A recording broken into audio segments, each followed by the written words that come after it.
Morning, good morning, good morning. Have a blessed Sunday. Sunday dito sa Hawaii. But sabi ko sa inyo, kahit Sunday, Saturday may pasok, lagi nagtatrabaho yung mga taga-Hawaii. Okay. Pag-usapan natin yung nakita ko sa video, yung pag-i-introduce ni yung mga kandidato for mid-election 2025.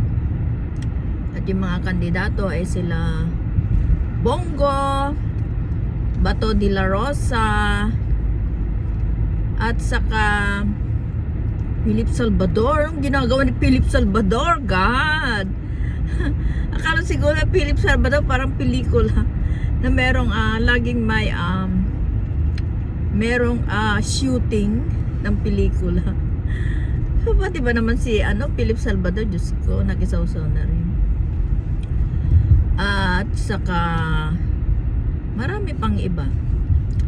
Pero kung tutuusin, yung mga tao nakikisaw-saw sa politika, ba't naman kasi sila sumasaw-saw na ganyan? Alam naman nila na hindi na, yung politika ngayon hindi nga kagaya dati na kung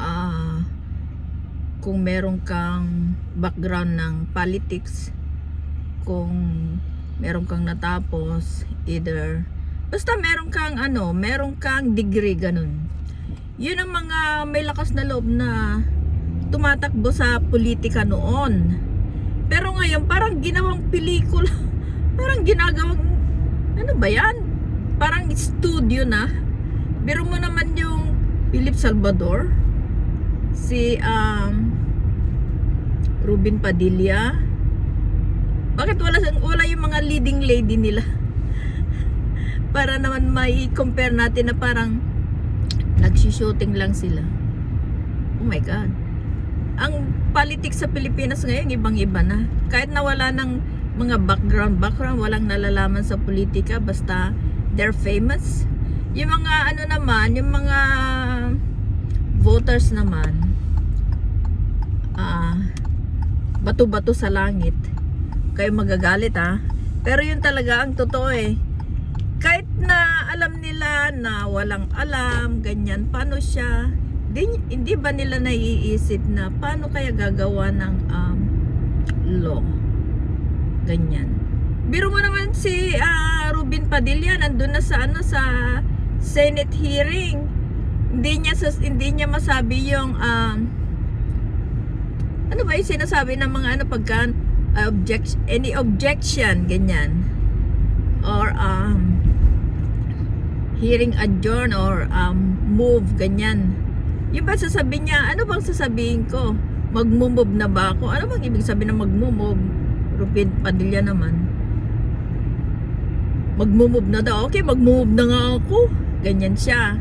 Parang si Robin Padilla, hindi man lang niya niisip na ano kaya yung tinakbuhan ko? Pelikula o ano? Kasi yung ganyan na niya, yung gesture niya sa Senate, yung siya pa naman ang number one, tapos wala siyang alam, God, Padilla, shame on you. Tapos ngayon tatakbo ulit sila, ewan ko lang kung meron pang boboto sa kanila, yung mga pinaggagawa nila na ganyan.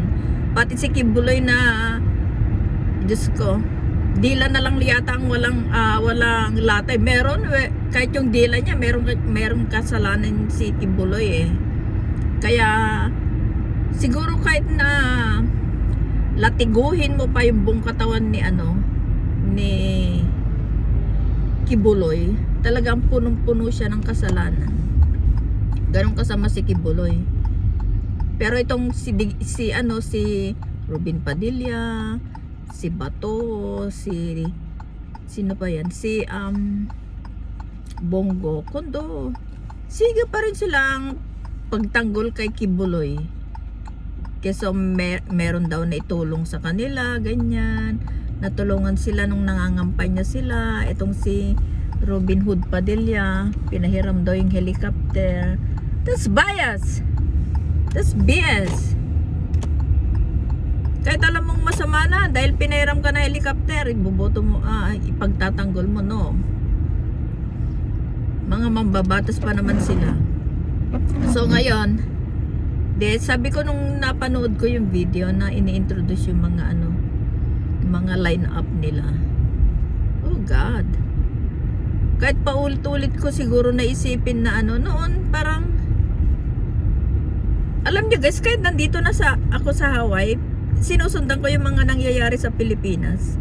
Kaya nga sabi ko sa inyo, wala sa isip ko na magbablog ako, pero dahil gusto kong mailabas, ma-express ko na yung nararamdaman ko. Kasi nga pagka nanonood ako ng vloggers, 'di ba, sabi ko paulit-ulit ko sinasabi na minsan nagko-comments ako.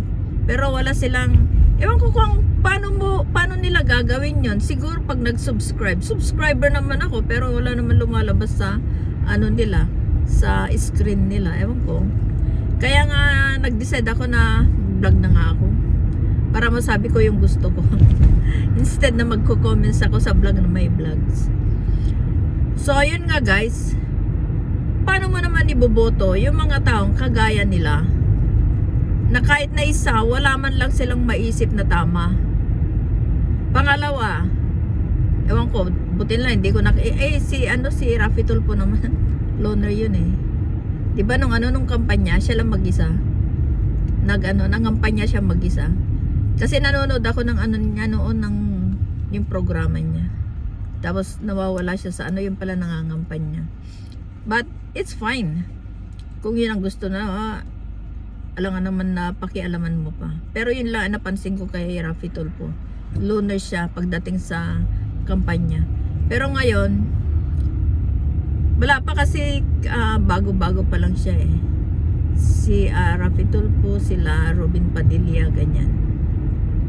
Pero yung mga susunod na kakandidato, sila Bato, si Bongo, si Philip Salvador, isipin mo lang si Philip Salvador. Paano siya makakapagbuo ng ng batas? Paano mo masasabing may mabuting pag-iisip si Philip Salvador kung yung ang anak niya kay Chris Aquino hindi niya maalala? Sa tingin niyo ba guys, kung siya ay napili o binoto nyo bilang senator, akala nyo ba yung pag-iisip niya yan magagawa niyang itama yung mga mali? O baka mas lalo pang getting worse pag nahalal siya na senator. Just saying. Kasi yung sa anak nga niya hindi niya maalala. Ngayon tatakbo ng senator, ano naman kayang batas ang gagawin niya na pwedeng mag-anak tapos pabayaan mo na lang ganun? God, Philip Salvador, mag-isip-isip ka naman. Hindi yan pelikula na pwede kang magdrama-drama. Yan ay politics. Baka kagaya ka rin ni Robin Padilla na magmumove na ako. Imumove ko na. Oh God. And then eto pa guys, ito pa lang si BP Sara. Binisita pala ni Lenny. Binisita niya pala si Lenny Robredo.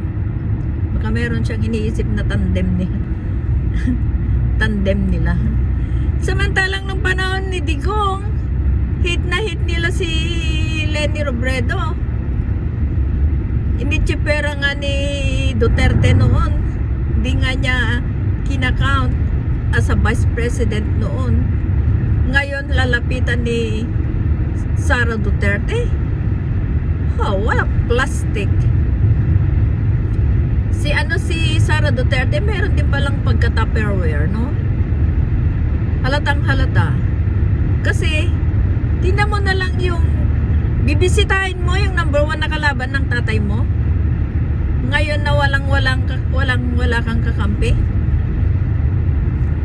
Bibisitahin mo ngayon, lalapitan mo ngayon yung number 1 na enemy ng tatay mo. Ano pa? Akala mo ba naman yung si Leni Robredo nakakalimutan niya. Oo, limbawa man nakalimutan na niya yung mga nangyari noon. Pero akala mo ba papayag siya na kung halimbawa yun ang iniisip mo na magiging tandem kayo sa 2028? I doubt it. Siguro kayo, pero yung siya, ewan ko lang. Kaya yun ang iniisip ko, guys, nung na kita ko yung news na binisita nga ni BP Sara si Leni Robredo. Kaya kung minsan yung mga Duterte sobra yung pagka-hipokrito nila. Mapababae, mapalalaki, God. Siguro it runs to their blood na yung pagka-traidor nila. Kasi noon na lang nung kampanya nila ni Bongbong Marcos, pinapanood ko yun, guys. Mula sa umpisa hanggang sa nanalo sila, pinapanood ko yun. And I admire her so much na parang wow, yung mga gesture niya kay Bongbong Marcos na parang close na close sila, ganyan, na parang very close sila. Hindi mo talaga maiisip na mangyayari yung ganyan na ano ba ang tawag ko doon, yung sisirain niya si Bongbong Marcos, si Sara Duterte. Hindi ko talaga maisip kasi napanood ko during campaign. So siguro ganun talaga yung plan ng mga Duterte na pasakayin mo lang yung mga Marcoses, ganyan. Pero pag nakaupo na, halimbawa nanalo at nakaupo, unti-untiin natin siyang sisirain para pagka naniwala yung mga tao, doon natin ite-take over yung power. Siguro yun ang balad yung mga Duterte doon. Kasi nung unang-una okay pa naman sila.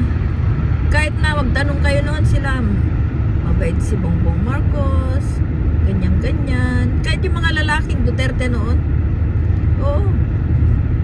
Pero pagdating ng 2 years, ayan, nag-uumpisa na yung mga kung ano-anong mga bangag-bangag, nagrarally.